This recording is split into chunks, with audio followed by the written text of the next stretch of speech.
Theory and Practice of the Revolution, Enver Hoxha, 1977. Preface. A lengthy editorial published on July 7, 1977 in Zariai Populit, the official organ of the ruling Albanian Party of Labour, expressed indirect criticism of the basic policy orientation of China.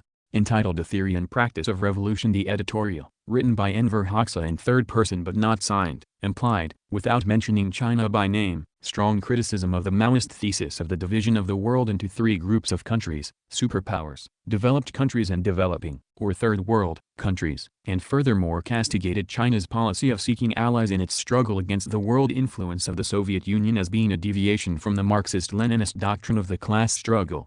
At the 7th Party Congress of the Party of Labour of Albania, Comrade Enver Hoxha stated during the analysis of the current international situation and the occurring revolutionary processes, "The world is in a phase where the cause of the revolution and the national liberation of the peoples is not only an ideal and a perspective but as well a problem which has to be solved." This thesis of principal importance is based on the Leninist analysis of imperialism, on the identification of the nature of the present historic epoch provided by Lenin. It is inspired by the historic mission of the proletariat to liberate itself and whole humanity from every kind of exploitation and oppression of humans by humans, from the capitalist system. This thesis is based on a correct Marxist-Leninist analysis of the great contradictions of our time. The thesis of the 7th Party Congress of the PLA is a reaffirmation of the Marxist-Leninist strategy of the revolution under the current circumstances.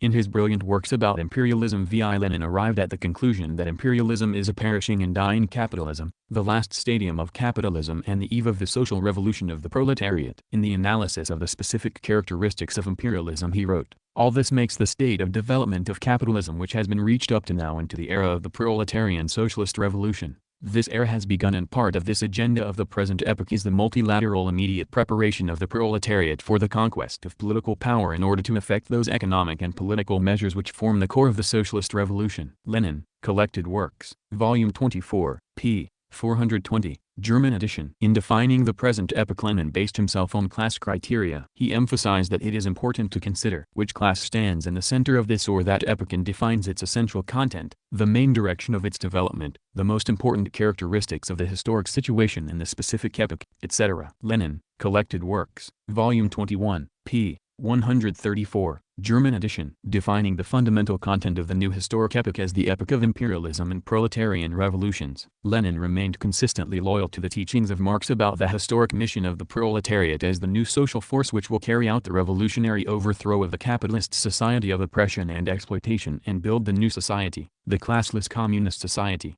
The Communist Manifesto by Marx and Engels and their appeal, "Proletarians of all countries, unite," was published in order to announce that the basic contradiction of human society was now the basic contradiction between labor and capital, and that the proletariat was chosen to solve this contradiction through revolution. By his analysis of imperialism, Lenin showed that the contradictions of the capitalist society had sharpened to the utmost and that the world had entered the epoch of the proletarian revolution and the triumph of socialism. The Great Socialist October Revolution confirmed this brilliant conclusion by Marx and Lenin in practice. Even after Lenin's death, the communist world movement resolutely adhered to his teachings about the present epoch. It adhered to his revolutionary strategy. The triumph of the socialist revolution in several further countries proved that the Leninist thesis of the present epoch as epoch of transition from capitalism to socialism mirrors the basic laws of the development of today's human society. The downfall of the colonial system, the achievement of political independence by the overwhelming majority of the countries of Asia, Africa and more are a further affirmation of the Leninist theory of the our epoch and the revolution. The fact that the teachings of Marxism-Leninism and the revolution were betrayed in the Soviet Union and a number of former socialist countries does not alter the Leninist thesis on the character of the present epoch in the least, because this is nothing but a turn and twist on the way to the inevitable victory of socialism over capitalism on the global scale. The Albanian Party of Labour has always consistently upheld these Marxist-Leninist conclusions. Comrade Enver Hoxha said, "On a daily basis the main features of our epoch are sharpened and appear more and more clearly as the epoch of transition from capitalism to socialism, the struggle of two opposed social systems, as the epoch of the proletarian and national liberation revolutions, the downfall of imperialism and the liquidation of the colonial system, as the epoch of the triumph of socialism and communism on a global scale." Enver Hoxha, Report to the Fifth Party Congress of the PLA. The Marxist-Leninists always based the definition of the present epoch and the revolutionary strategy on the analysis of the great social contradictions which characterize this epoch. Which contradictions are these? After the triumph of the socialist revolution in Russia, Lenin and Stalin were speaking about four contradictions. The contradiction between the two opposed systems, the socialist and the capitalist system. The contradiction between capital and labor in the capitalist countries. The contradiction between the oppressed peoples and nations on the one hand and imperialism on the other hand. The contradiction between the imperialist powers. Exactly these contradictions build the objective foundation of the development of today's revolutionary movement, which in their collectivity form the great process of the world revolution in our epoch. The complete current situation worldwide proves that since Lenin's times the contradictions have neither been moderated nor disappeared but on the contrary, have been further sharpened and have come to the surface like never before. Therefore the knowledge and acknowledgement of these contradictions is the basis for defining a correct revolutionary strategy. The denial of these contradictions, concealing them, ignoring one or another of these contradictions, distorting their true meaning, like the revisionists and the various opportunists do, leads to confusion and disorder within the revolutionary movement and serves as foundation to construct and preach a distorted, pseudo-revolutionary strategy and tactic. 2. Today there is much talk about the division of the world into the so-called first, second and third world, about a non-aligned world, about a world of developing countries, of the South and the North etc. Each advocate of these divisions portrays his theory as the most correct strategy which allegedly match the real circumstances and the current international situation. But it is like Comrade Enver Hoxha emphasized at the 7th Party Congress, all of these terms which refer to the different political powers working in the world today conceal, and don't reveal, the class character of these political powers, the basic contradictions of our epoch, the predominant key problem on the national and international scale today, the grim struggle which is waged between the bourgeois revisionist world on the one hand and socialism, the world proletariat and its natural allies on the other hand. Hoxha, report to the 7th Party Congress of the PLA. If Marxist-Leninists speak about the world and the different countries and name them, they judge based on the principle of dialectical and historical materialism. They judge above all according to the existing socio-economic order in the different countries, according to the proletarian class criterion. Exactly from this point of view V.I. Lenin wrote in the year 1921, so when only one socialist country, Soviet Russia, was existing in the world. Today, there are two worlds in the world, the old capitalism which has come to a dead end and will never back down, and the new growing world which is yet very weak but which will become strong and big because it is invincible. Lenin, Collected Works, Volume 33, p. 132, German edition. J.V. Stalin also stressed in his famous scripture Two Camps already in 1919. The world has definitely and irrevocably split into two camps, the camp of imperialism and the camp of socialism. The struggle between these two camps constitutes the hub of present-day affairs, determines the whole substance of the present home and foreign policies of the leaders of the old and the new worlds. Stalin, Collected Works, Volume 4, p. 205, German edition. Our party holds the opinion that we must talk about the socialist world today, too, like Lenin and Stalin did, that the Leninist criterion is always true, like Leninism itself is alive and true. The argument of the theoreticians of the three worlds, the non-aligned world etc., who eliminated the existence of socialism in their schemata by referring to the restoration of capitalism in the Soviet Union and in some other former socialist countries, to the dissolution of the socialist camp, is completely unfounded. This stands in absolute contrast to the Leninist teachings and the class criterion, the revisionist betrayal, the return of the Soviet Union and a number of former socialist countries to capitalism, the spreading of modern revisionism widely in the international communist and workers' movement and the splitting of this movement were a heavy blow to the cause of revolution and socialism. But this by no means implies that socialism was liquidated as a system and that the criterion of the division of the world into two opposing systems must be changed, that the contradiction between capitalism and socialism no longer exists today. Socialism exists and proceeds in the genuine socialist countries which are loyal to Marxism-Leninism,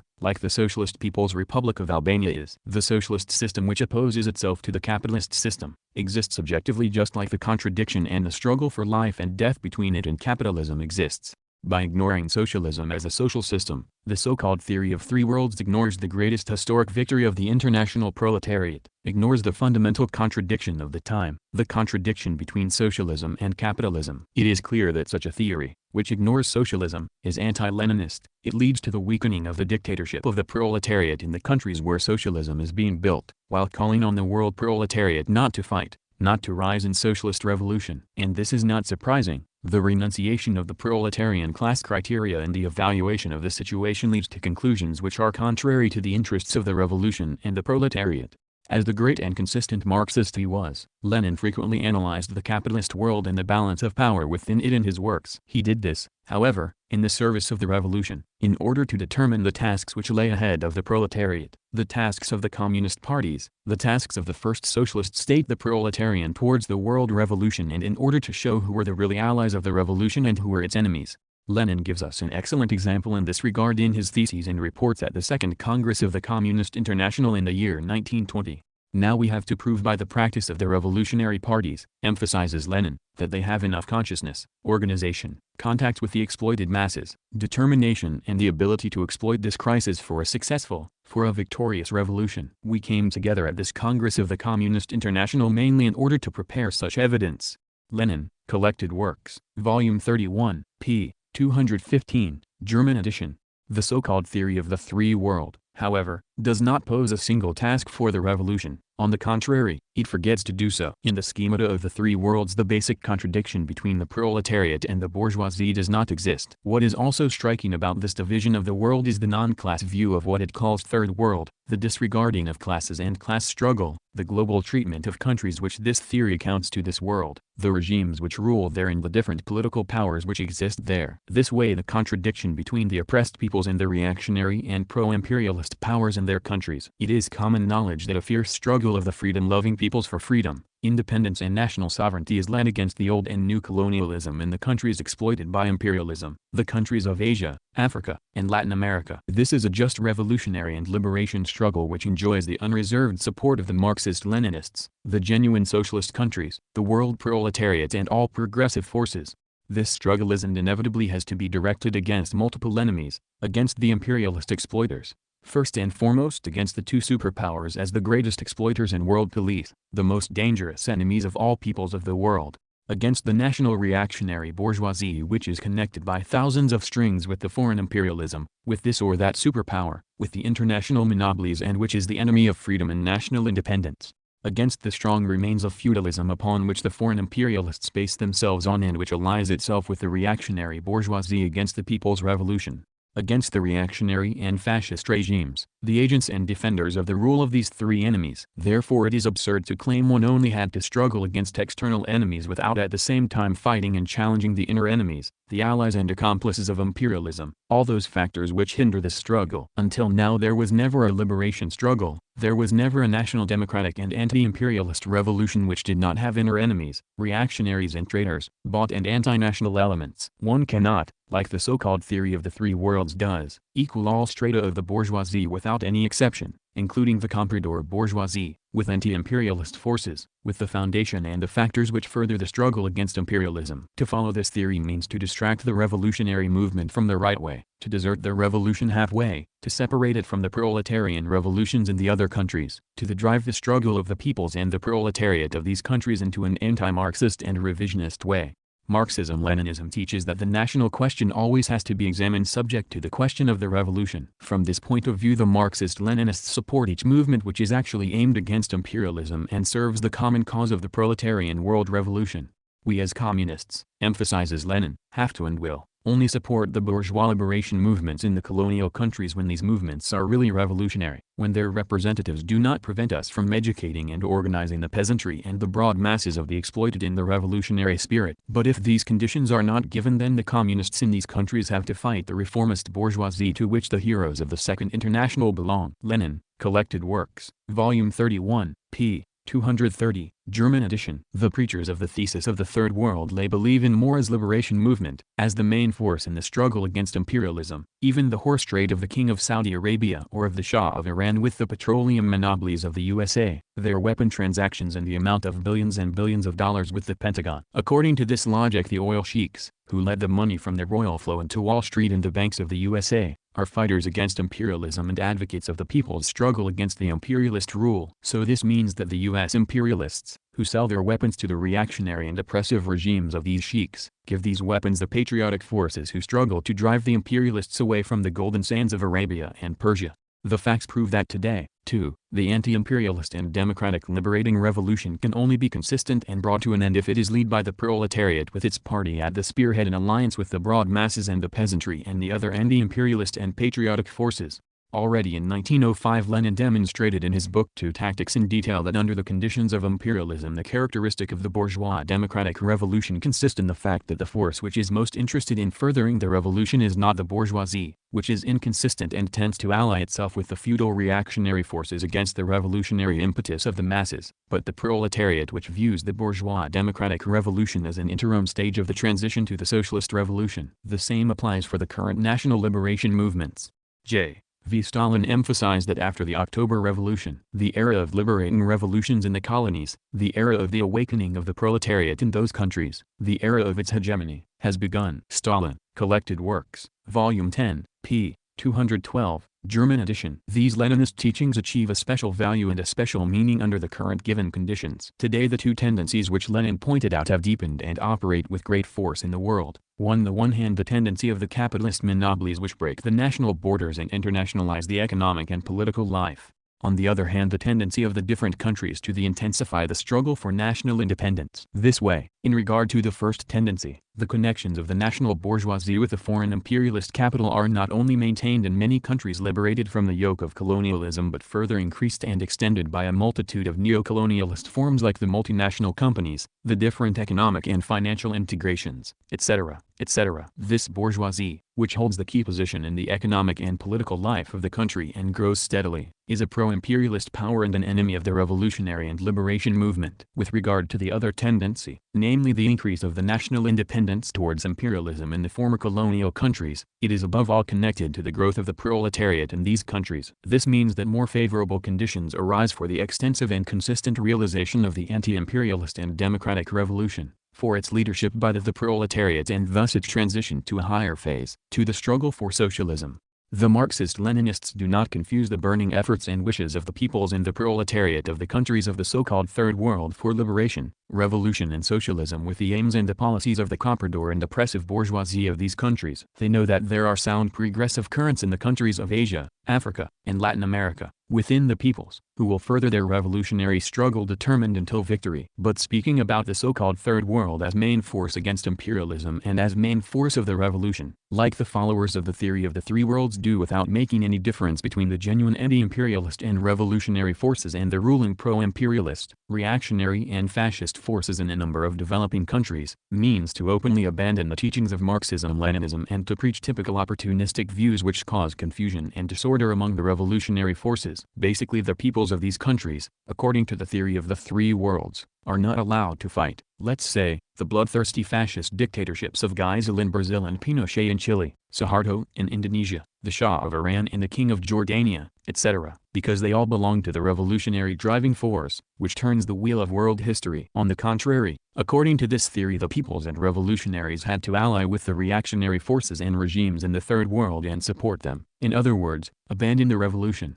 U.S. imperialism, the other capitalist states and Soviet social imperialism have bound the ruling classes of the countries of the so-called Third World to themselves with thousands of strings. Of course these classes, which are dependent on the foreign monopolies and want to prolong their reign over the broad mass of their people, try to create the impression that they have formed a democratic bloc of independent states with the aim to put pressure upon U.S. imperialism and the Soviet social imperialists and thus allegedly prevent interference in the interior affairs of their states. Lenin pointed out towards the Communist parties the necessity to constantly expose and denounce every fraud the imperialist powers systematically commit by allegedly creating politically independent states, which are in fact dependent on them economical, financially and in questions of military to the broadest mass of working people of all countries, but especially of the backward countries. Lenin, Collected Works, Volume 31, p. 138, German edition. The Party of Labor of Albania loyally adheres to these immortal teachings of Lenin. In the evaluation of the policies of the different governments and states, Comrade Enver Hoxha emphasized at the 7th Party Congress of the PLA, the Marxists also based themselves on the standpoint of class, on the attitude which these governments and these countries display towards imperialism and socialism, towards their own people and the reaction. Based on these teachings the revolutionary movement and the proletariat build their strategy and tactic, find their true allies in the struggle against imperialism, the bourgeoisie and the reaction and unite with them. The term Third World, Non-aligned world or developing countries create the illusion among the broad masses who fight for national and social liberation that a hideout was discovered which protects us from the threat of the superpowers. They conceal the reactionary state of most of these countries which are in this or that way politically, ideologically or economical identical, bound to the superpowers as well as to their former colonial metropolises and are dependent on both. Hoxha, report to the 7th Party Congress of the PLA. The modern theories about the so-called Third World, the so-called non-aligned world, etc. aim at damning the revolution and defending capitalism which is not to be hindered while exercising its hegemony but is to practice a few more acceptable forms of ruling the peoples. The so-called Third World and the non-aligned world are as like as two peas in a pod, irrespective of their different names. They let themselves be guided by the same policy and ideology. One group entwines itself with the other so that it is difficult to spot which countries belong to the Third World and what differs them from the non-aligned and which states belong to the non-aligned and what differs them from the states of the Third World. There are efforts to create yet another group, namely of the so-called developing countries, where the countries of the Third World as well as the non-aligned are lumped together. The authors of this theory conceal the class contradictions as well, preach the given status quo in order not to hurt imperialism, social imperialism and the other imperialist powers by any means, provided they hand out arms for the construction of the economy of the developing countries. According to them, the superpowers have to make some sacrifices, to cough up something for the hungry so that they can somehow manage to live and don't get rebellious. That way, they claim, a compromise will be found. A new international order will be created in which everyone, rich or poor, exploiter or exploited, will live without war, without armament, in harmony, in class peace, in coexistence a la Khrushchev. Exactly because these three inventions have the same content and the same aims, we can notice that there is full harmony among the leaderships, English in the original text, of the non-aligned countries, the Third World and the world of the developing countries. Together they deceive the masses, the proletariat and the peoples by their theories and sermons in order to lead them away from revolutionary struggle. The theory of the three worlds does not only disregard the contradiction between the two opposite social systems, socialism and capitalism, as well as the great contradiction between wage labor and capital, but also does not analyze the other great contradiction, namely the contradiction between the oppressed peoples and world imperialism, which they reduce solely to the contradiction to the two superpowers, indeed even mainly to one of them. This theory totally ignores the contradiction between the oppressed peoples and nations on the one hand and the other imperialist powers. And not only this, the followers of the theory of the three worlds call for an alliance of the Third World with these imperialist countries and with US imperialism against Soviet social imperialism. One of the arguments which is given in order to justify the division of the world into three worlds consists of the claim that today the imperialist camp, which existed after World War II and in which American imperialism ruled, has allegedly collapsed and as a result of the uneven development of the different imperialisms ceased to exist. The supporters of this theory claim that today one could no more speak of a single imperialist world, because first of all the Western imperialist powers allegedly rose against the American ruler, and secondly an always increasing fierce rivalry between the two imperialist superpowers, USA and Soviet Union, exists. Since the stage of imperialism, the inter-imperialist contradictions exist as a result of the uneven development of the different capitalist countries. They exist, deepen continuously, and depending on the circumstances and conditions inter-imperialist alliances, blocks and groups form and dissolve again. This is the ABC of Marxism-Leninism. Lenin proved in detail that this typical characteristic of imperialism, which gives testimony of imperialism as the last stage of capitalism, approaching decay more and more every day, is an objective law. But does this mean that the imperialist world as social system has ceased to exist as a result of these contradictions and is divided into several worlds, that the socio-economic nature of this or that imperialism has changed? By no means. The current factors do not give evidence about a collapse of the imperialist world but about one single imperialist world system which is characterized by the existence of the two great imperialist blocks today. On the one hand the Western imperialist bloc with US imperialism at its head with its inter-imperialist instruments like organisms as NATO,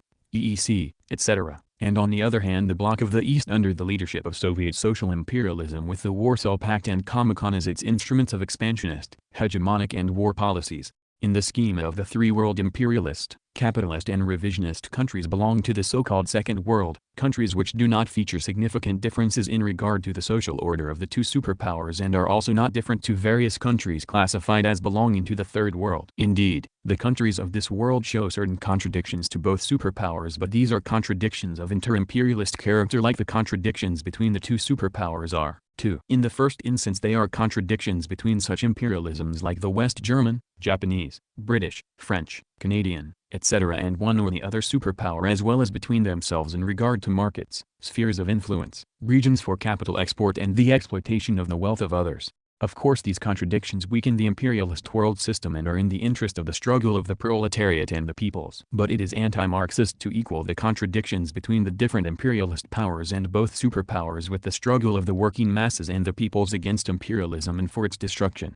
It can happen by no means that the countries of the so-called Second World, in other words, the ruling monopolist bourgeoisie there, become allies of the oppressed peoples and nations in the struggle against the two superpowers and world imperialism. History after World War II shows clearly that these countries supported and still support the aggressive policies and actions of U.S. imperialism like in Korea and in Vietnam, in the Middle East and in Africa, etc. They are ardent defenders of neocolonialism and the old order of inequality in international economic relations. The allies of Soviet social imperialism in the Second World participated together with it in the occupation of Czechoslovakia and are eager advocates of its expansionist policy in the different regions of the earth. The countries of the so-called Second World are the economic and military main support of the aggressive and expansionist alliances of the two superpowers. The supporters of the theory of the three worlds claim that it gives great possibilities for exploitation of inter-imperialist contradictions. The contradictions in the rows of the enemy have to be exploited, but in which way and to what aim? Generally they always have to be exploited for the sake of the revolution, the sake of the peoples and their freedom, for the sake of socialism. Generally the exploitation of the contradictions between the enemies have to lead to the growth and the intensification of the revolutionary and liberation movement and not to its weakening and its downturn. They have to lead to an always more and more active mobilization of the revolutionary powers in the struggle against the enemies, especially against their main enemies without letting even a single illusion about their character emerge among the peoples.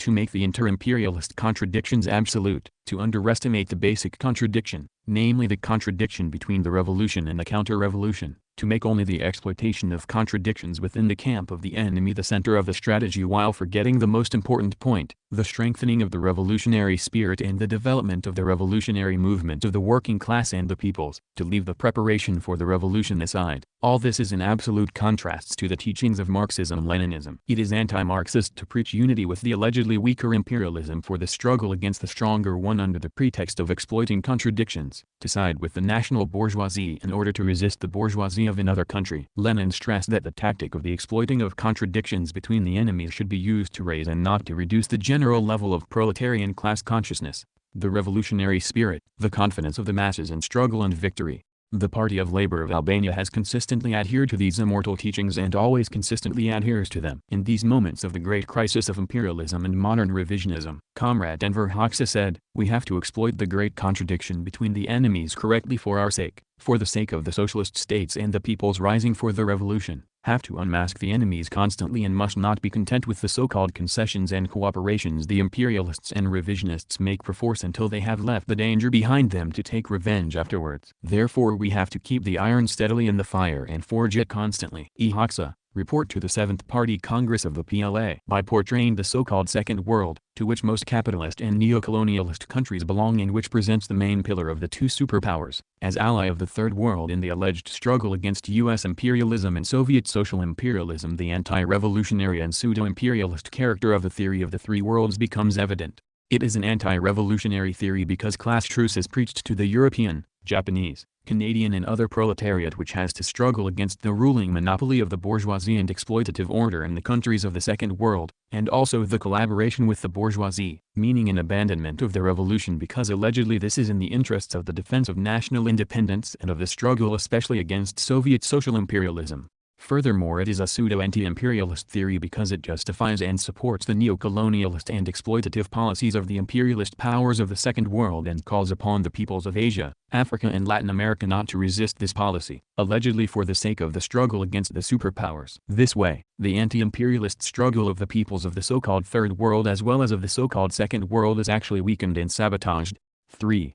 A revolutionary strategy is one which puts central emphasis on the revolution. The strategy and tactics of Leninism, Stalin wrote, constitute the science of leading the revolutionary struggle of the proletariat. Stalin, Foundations of Leninism. The Leninist strategy sees the proletarian world revolution as one single process, consisting of several great revolutionary currents of our epoch where the international proletariat is centered. This revolutionary process takes place continuously in countries which are treading the way of genuine socialism as a reconcilable and fierce struggle between the two ways, the socialist and the capitalist way, for the achievement of the complete and final victory of the first over the second, in order to avert the danger of retrogression by counter-revolutionary violence and imperialist aggression or by the bourgeois revisionist peaceful degeneration once and for all. The revolutionaries and peoples of the whole world follow this struggle with lively interest and view it as a vital issue for the sake of the revolution and of socialism on a global scale. They give the socialist countries their whole support and backing against every assault of imperialism at these countries, because in the socialist countries they see a strong basis and a mighty center of the revolution. They see the practical realization of the ideals for which they fight themselves. Lenin's ideas about the necessity and primary importance of help and support from the part of the international proletariat for the country in which the socialist revolution was victorious are immortal. However, this requires at all times that it is a truly socialist country which applies the revolutionary teachings of Marxism-Leninism with utmost strictness and which consistently holds on to proletarian internationalism. In the case that it transforms into a capitalist country and only keep a fake socialist mask, it must not be supported.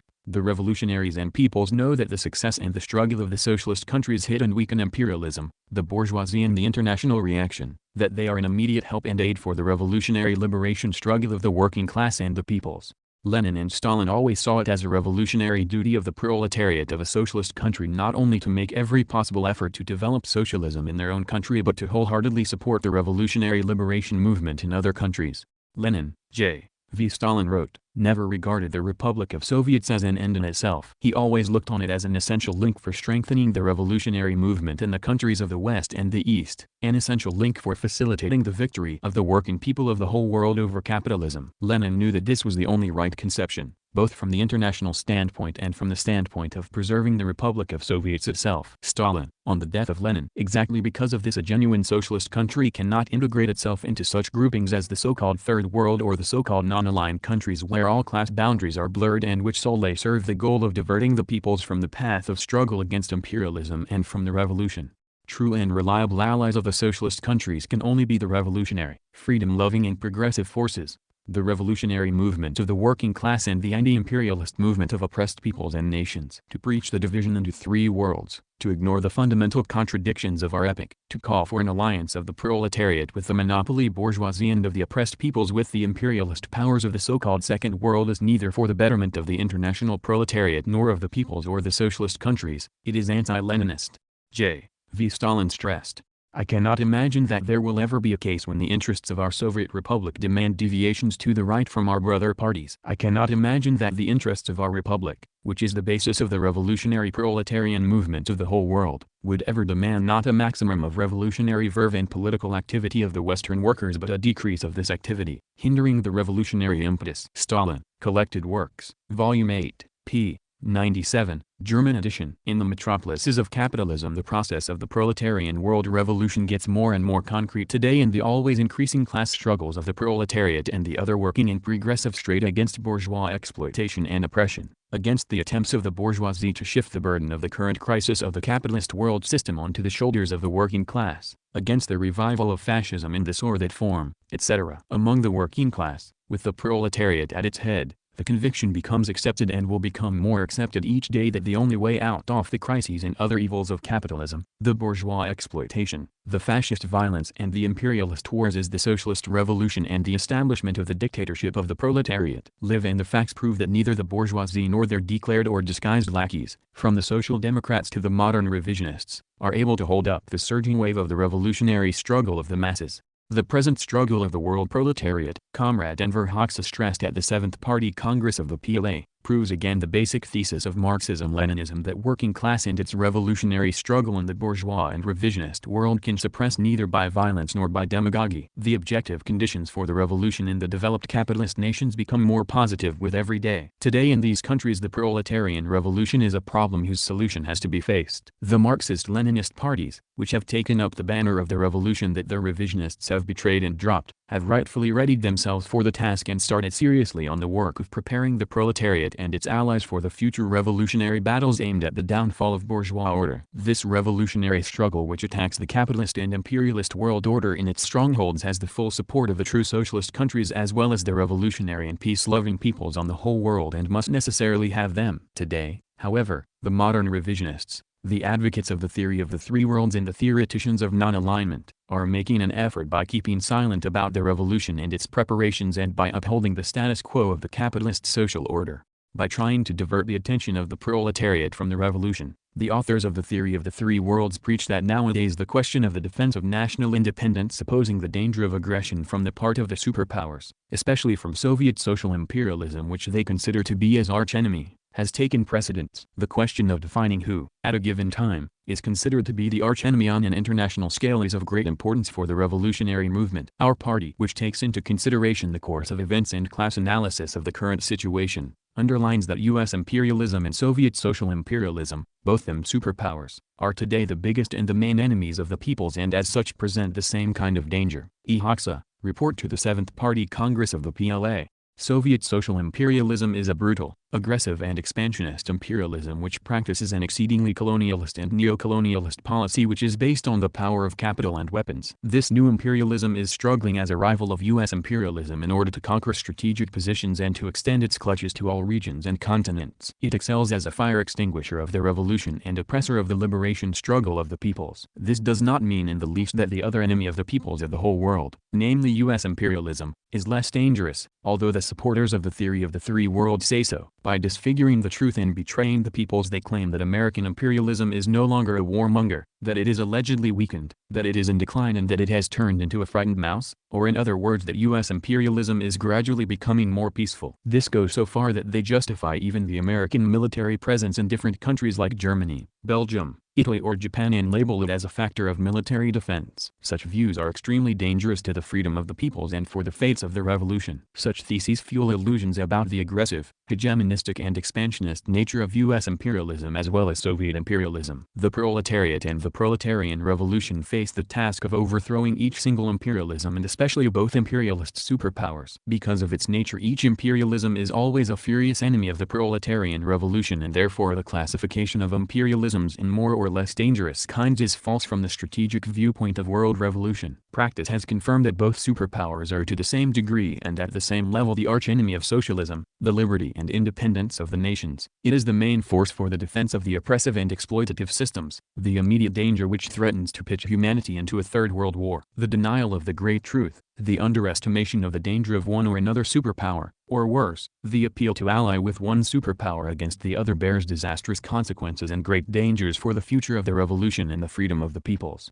Of course it happens and can happen that one or another country is oppressed and threatened by one of the superpowers directly, but this never ever means that the other superpower poses no danger for just this country and even less that the other superpower has become an enemy of this country. The principle "the enemy of my enemy is my friend" cannot be applied if it is a matter of the two imperialist superpowers, the USA and the Soviet Union. These two superpowers are fighting with all means against the revolution and against socialism. They undertake all possible efforts to sabotage the revolution and socialism and suffocate both in blood. The two superpowers are fighting in order to expand their rule and exploitation to different peoples and countries. Experience shows that they attack brutally first in the one region and next in another in order to reach for the peoples with their blood-stained claws, and that they furiously form up for attack so that they can oust each other. As soon as the people of one country succeeds at shaking off the rule of the one superpower, the other immediately approaches. The Middle East and Africa fully confirm this. The other great current of the world revolution in our epoch is the national liberation struggle of the peoples, which is directed against imperialism, neo-colonialism and the colonial remains. The Marxist-Leninists and the world proletariat are solidly united with the national liberation struggles of the oppressed peoples and lend it all their support because they consider these struggles to be a very important and irreplaceable factor in the development of the revolutionary world process. The Party of Labor of Albania was and always is on the side of the peoples who struggle for freedom and national independence.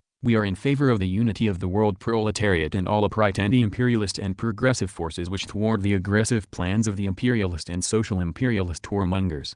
The Party of Labor of Albania and the Albanian people who consistently adhere to this line will also in the future not spare any effort and will fight together with the other anti-imperialist and anti-social imperialist peoples, together with all Marxist-Leninist parties, all revolutionaries and the world proletariat, with all progressive humans for the failure of the plans and maneuvers of the enemies and for the triumph of the case of freedom and safety of the peoples. Our country will always be on the side of all the peoples whose freedom and independence are threatened and whose rights are injured. Hoxha, report to the 7th Party Congress of the PLA. Comrade Enver Hoxha expressed this unshakable conviction in the name of the party and the Albanian state in the speech at the People's Assembly for the enactment of our new constitution. Most peoples of the earth, he explained, are making great efforts and they insistently resist the colonial laws and the neo-colonial reign, the old and new rules, practices, conventions and one-sided treaties which have been put up by the bourgeoisie in order to keep up the exploitation of the peoples, the detested differences and discriminations in the international relations.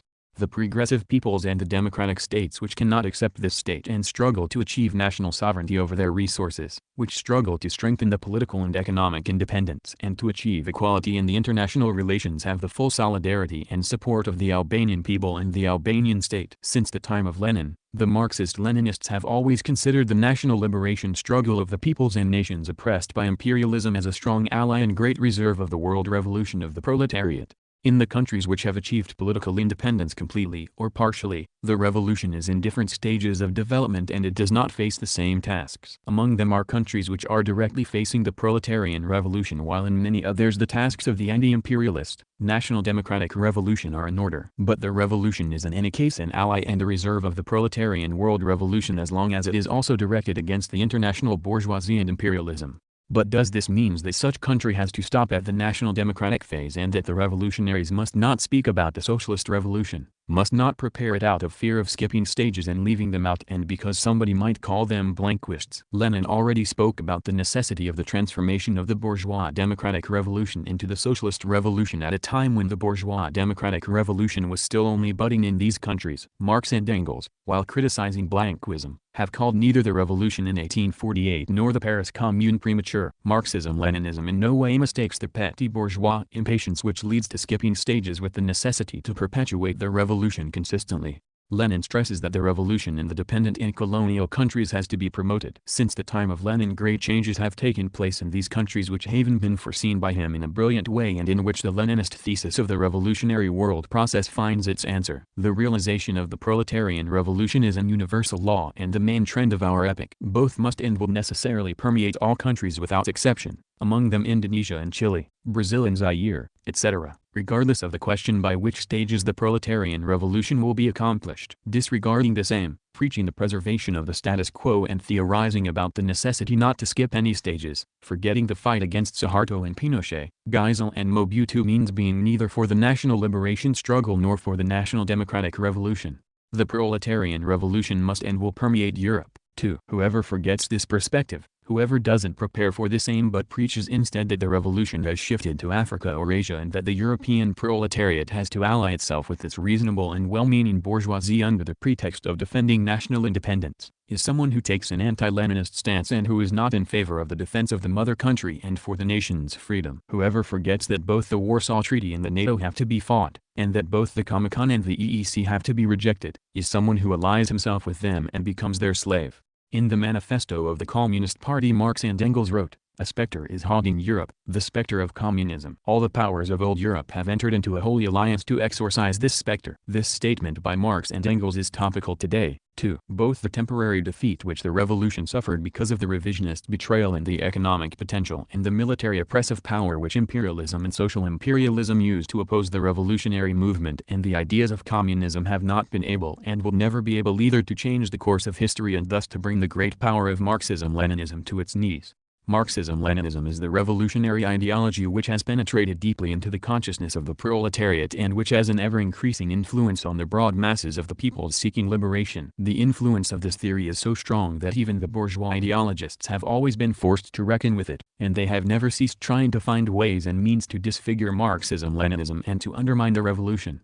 The current anti-Leninist theories of the three worlds, the non-alignment, etc., also aim at undermining the revolution, to fight back the struggle against imperialism, especially the American one, to divide the Marxist-Leninist movement and the unity of the proletariat propagated by Marx and Lenin, to create a number of groups of anti-Marxist elements so that fight against the true Marxist-Leninist parties which are loyally stick to Marxism-Leninism and to the revolution.